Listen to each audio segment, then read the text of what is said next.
வணக்கம். நான் கீதா அன்பழகன்.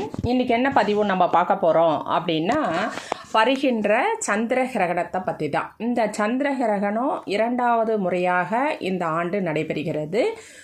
இந்த கிரகணத்தினால 3 ராசிக்கு ரொம்பவும் பாதிப்பாக இருக்கிறது. அவர்கள் பரிகாரம் செய்து கொள்ள வேண்டும்.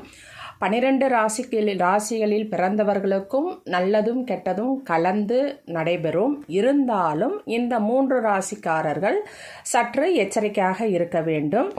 இந்த சந்திர கிரகணம் எப்பொழுது நடைபெறுகிறது அப்படின்னு சொல்லி பார்த்தா 18ஆம் தேதி, அதாவது செப்டம்பர் 18ஆம் தேதி இந்திய நேரப்படி காலை 6:11 நிகழ இருக்கிறது. இது முடியும் நேரம் காலை 10:17 முடிவடைகிறது. சற்று ஏறக்குறைய 4:06 இந்த கிரகண பாதிப்பு இருக்கின்றது.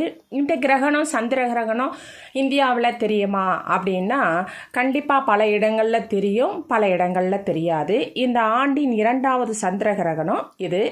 வட அமெரிக்கா, தென் அமெரிக்கா, ஐரோப்பா மற்றும் ஆப்பிரிக்கா உலகின் இரவு பகுதிகளிலிருந்து சிறப்பாக பார்க்கப்படும். இந்தியாவில் பெரும்பாலான பகுதிகளில் இந்த கிரகணம் தெரியாது.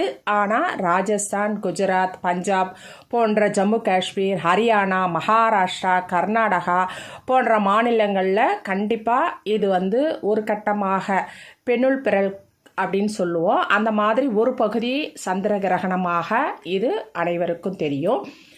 அதுவும் இல்லாமல் இந்த சந்திர கிரகணம் பல தோஷங்கள் கொண்டதாக இருக்கும். அதனால் கண்டிப்பாக இந்த சந்திர கிரகணத்துக்கு நம்ம பரிகார சாந்தி செய்து கொள்ள வேண்டும். குறிப்பாக 3 ராசிக்காரர்கள் கண்டிப்பாக இதற்கான பரிகாரத்தை நாம் செய்து கொள்ள வேண்டும். இந்த 3 ராசிக்காரர்கள் என்ன அப்படின்னு சொல்லி பார்த்தா, கடகராசி முதல்ல. கடகராசிக்காரர்களுக்கு சந்திர கிரகணத்தின் நேரத்தில் கவனமாக இருக்க வேண்டும். இந்த நேரத்தில் சுபகாரியங்கள் போன்ற செயல்களை தவிர்க்க வேண்டும்.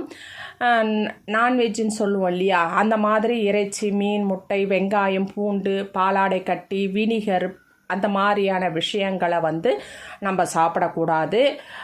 அதுவும் இல்லாமல் வியாபாரத்திலும் சிலது ஏற்ற இறக்கமான நஷ்டம் ஏற்படுறதுக்கான வாய்ப்புகள் உண்டு. அதனால் கண்டிப்பாக கடகராசிக்காரர்கள் பரிகாரம் செய்து கொள்ள வேண்டும். அடுத்து சிம்ம ராசிக்காரர்கள். சிம்ம ராசிக்காரர்களுக்கு சந்திர கிரகணத்தின் நேரம் சிறப்பாக இல்லை. அதனால் இவர்களும் கவனமாக இருக்க வேண்டும். யாரிடமாவது விவாதம் பேசுகிறோம், இல்லைன்னா ஒரு ஆர்கியூமெண்ட் பண்ணுறோம் அப்படின்னா, பேசும் பேச்சில் நிதானம் தேவை. சற்று யோசித்து எந்த முடிவாக இருந்தாலும் ஒரு முறைக்கு 2 முறை யோசனை செய்து எடுக்க வேண்டியதாக இருக்கும். மனம் நிலை ஒரு நிலையில் இருக்காது. சில தடுமாற்றங்கள் ஏற்பட வாய்ப்பு உண்டு. வாகனம் ஓட்டும் பொழுதும் கவனமாக இருக்க வேண்டும். அதனால் கண்டிப்பாக சிம்ம ராசிக்காரர்களும் பரிகாரம் செய்ய வேண்டும். கன்னி ராசிக்காரர்களுக்கு சந்திர கிரகணத்தின் நேரத்தில் சிறப்பாக இல்லை. இவர்களும் கவனத்தோடு இருக்க வேண்டும். கடன் கொடுப்பதோ அல்லது வாங்குவதோ அந்த மாதிரியான விஷயங்கள், பண பரிவர்த்தனை பல முறை யோசனை செய்து அதில் ஈடுபட வேண்டும். நீண்ட பயணங்களை தவிர்ப்பது ரொம்பவும் நல்லது. மகா மிருத்யுஞ்சய மந்திரத்தை கண்டிப்பாக நீங்கள் உச்சரிக்க வேண்டும். இந்த 3 ராசிக்காரர்களுக்கும் சந்திரன் ஆதிக்கம் கொண்ட நெல் அல்லது பச்சரிசியை அந்தணர்களுக்கோ அல்லது கோவிலில் வேலை செய்கிறவங்களுக்கோ நீங்கள் தானமாக உணவாக கொடுக்கலாம். உணவு சமைச்சும் கொடுக்கலாம், இல்லைனா தானமாக கொடுக்கலாம். நவகிரகங்களில் இருக்கிற சந்திரனுக்கு நீங்கள் ஒரு அர்ச்சனை செய்து கொண்டு வரலாம் அன்று, அதாவது கிரகணம் முடிந்த பிறகு. இந்த கிரகணத்தினால இந்த 3 ராசிக்காரர்கள் பரிகாரம் செய்து கொள்ள வேண்டும். அதுவும் இல்லாமல் சந்திர நட்சத்திரமாகிய ரோஹிணி, திருவோணம் அந்த மாதிரி நட்சத்திரக்காரர்களும் நீங்கள் பரிகாரம் செய்து கொள்ள வேண்டும்.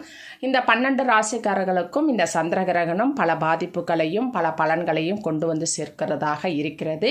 இது நம்ம இந்தியாவில் முழுமையான சந்திர கிரகணமாக தெரியல அப்படின்னு சொன்னால் கூட, அந்த நேரத்தில் நம்ம முடிந்தவரை வெளியே செல்வதோ அல்லது கர்ப்பிணி பெண்கள் அந்த நேரத்தில் உணவருந்துவதோ இல்லை வேறு வேலைகள் வெளி விஷயமாக வெளியே வருவதோ தவிர்த்து கொள்வது ரொம்பவும் நல்லது. அதனால் இந்த சந்திர கிரகணம் பாதி தெரிந்தாலும் அதனுடைய தாக்கத்தை கண்டிப்பாக இது ஜோதிட ரீதியாக இந்த 27 நட்சத்திரங்களுக்கும் பல மாற்றங்களை கொண்டு வந்து சேர்க்கக்கூடியதாக இருக்கின்றது இந்த சந்திர கிரகணம்.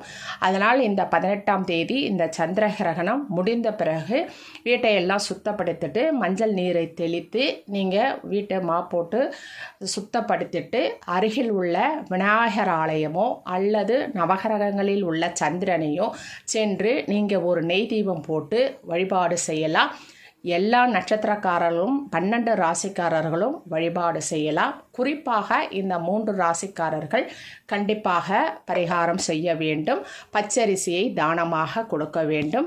இந்த மாதிரி செய்யும் பொழுது இந்த சந்திர கிரகணத்தின் பாதிப்பில் இருந்து நாம் வெளிவந்து விடலாம். சரிங்களா? நன்றி, வணக்கம், வாழ்க வளமுடன். இந்த வீடியோவை சப்ஸ்கிரைப் பண்ணுங்கள், ஷேர் பண்ணுங்கள், லைக் பண்ணுங்கள். தேங்க்யூ.